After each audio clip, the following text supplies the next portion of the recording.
Hello everyone, मैं संगीता गुसाई हमेशा की तरह आपका अपने चैनल पर स्वागत करती हूं। और आज हम क्लास 12th बायोलॉजी का 5th चैप्टर पढ़ रहे हैं, जिसका नाम है वंशागति तथा विविधता के सिद्धांत, theory of inheritance and variations. शुरू करने से पहले मेक श्योर कि आपने चैनल को सब्सक्राइब कर लिया हो, साथ में बेल आइकन भी दबा लिया हो। और यदि आपने इससे पहले से ही कर लिया है सब्सक्राइब तो बहुत बहुत धन्यवाद। आज का जो टॉपिक है वो है मेंडलवाद या मेंडलिज्म। लेकिन इसे पढ़ने से पहले आपको इस चैप्टर से संबंधित कुछ महत्वपूर्ण परिभाषाओं को समझना बहुत ज़्यादा ज़रूरी है, अदरवाइज़ आपको आगे का चैप्टर समझ नहीं आएगा। जो मुख्य मेंडल के नियम हैं वो हम अगले एपिसोड में पढ़ेंगे, लेकिन ये एक इंट्रोडक्टरी एपिसोड है जिसमें हम पढ़ेंगे कि मेंडल कौन थे और उन्होंने अपने प्रयोग कैसे किए। तो पहले तो हम शुरू करते हैं परिभाषा से। पहली परिभाषा है विभिन्नताएं या वेरिएशन। विभिन्नताएं होती क्या हैं? एक अंडजी तथा समरूप जुड़वा यानी मोनोजाइगोटिक और आइडेंटिकल ट्विंस को छोड़कर किसी भी दंपति यानी माता पिता की दो संतानें एक जैसी नहीं दिखती हैं या एक जैसी नहीं होती हैं। उनमें थोड़ा ना थोड़ा अंतर होता है, इसी अंतर को हम वेरिएशन कहते हैं। ठीक है, अब एक अंडजी क्या है?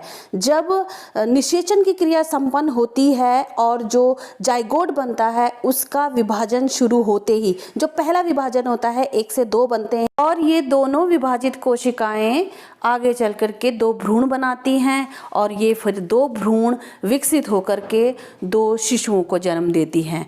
नॉर्मली जो है वो एक ही भ्रूण बनता है, तो एक अंडजी तो इसे बोलते हैं।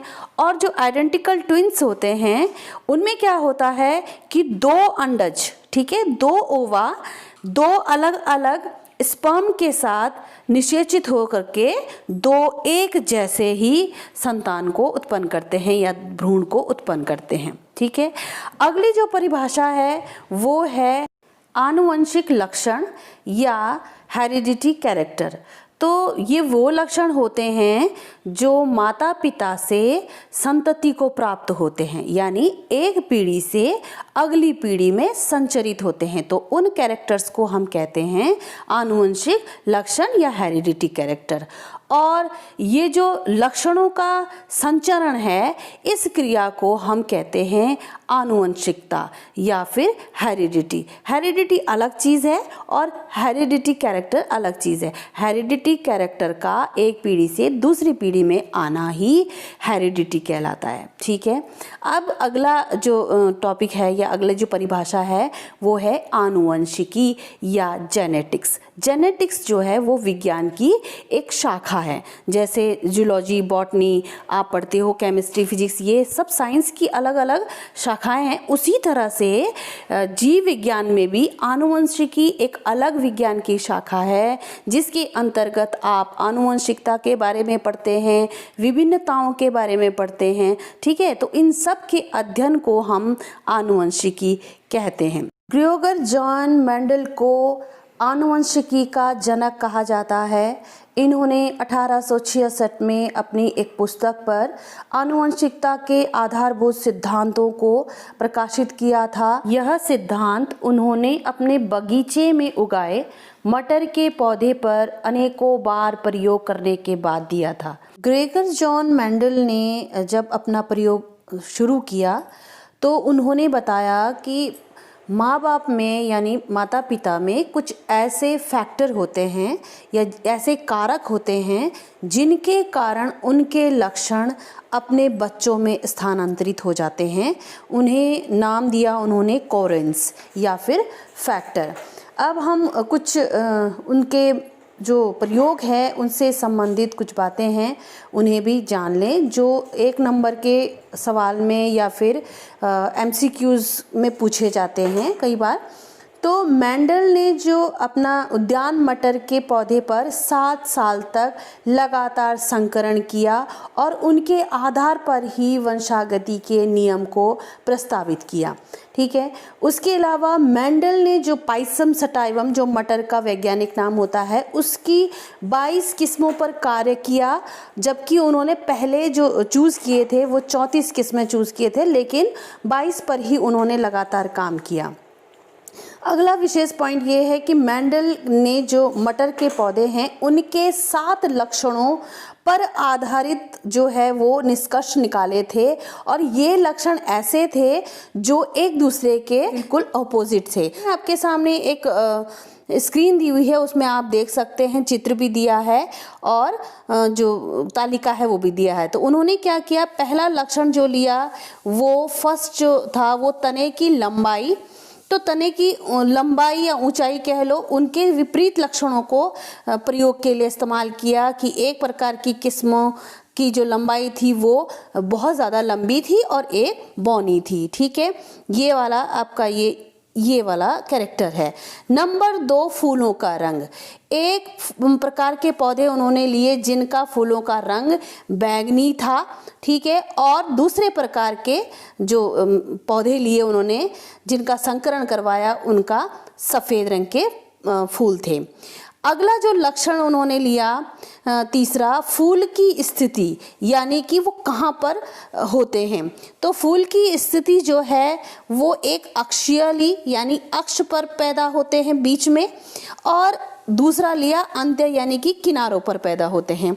ठीक है, अगला जो है वो फली का आकार। फली का आकार या तो फूला हुआ है या फिर सिकुड़ा हुआ, ये वाला लक्षण है इनका। ठीक है, उसके बाद 5वां जो था फली का रंग, एक का हरा और एक का पीला। ठीक है, ये हरा और पीला, ये दोनों के कॉलम जो है आपस में मैच नहीं कर रहे हैं, पर यही 7 लक्षण हैं।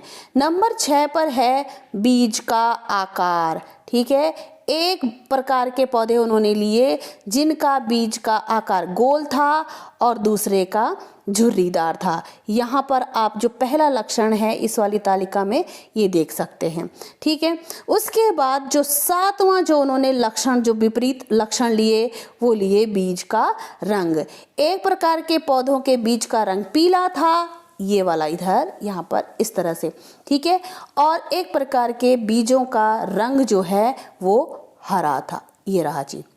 ठीक है, तो इन 7 लक्षणों को उन्होंने ध्यान में रखा और इन पर ही लगातार 7 वर्षों तक प्रयोग किया। अब बात आती है कि मटर के पौधे ही क्यों, और प्रकार के पौधे क्यों नहीं लिए उन्होंने। अब एक प्रश्न कई बार पूछा जाता है कि मेंडल ने मटर का पौधा ही अपने प्रयोग के लिए क्यों चुना और कोई पौधा क्यों नहीं चुना। तो उसके बहुत सारे कारण हैं। नंबर 1, मटर जो है वो एक वर्षीय पौधा होता है और इसे आसानी से उगाया जा सकता है। ठीक है, और जिस कारण, क्योंकि ये एक वर्षीय है तो हर साल जो है वो परिणाम हम देख सकते हैं। दूसरा, पौधा जो है वो बहुत छोटे स्थान पर उग सकता है, उसके लिए बहुत बड़े बागान की ज़रूरत नहीं होता है, एक छोटी सी क्यारी में भी इसको हम सुगमता से प्राप्त कर सकते हैं।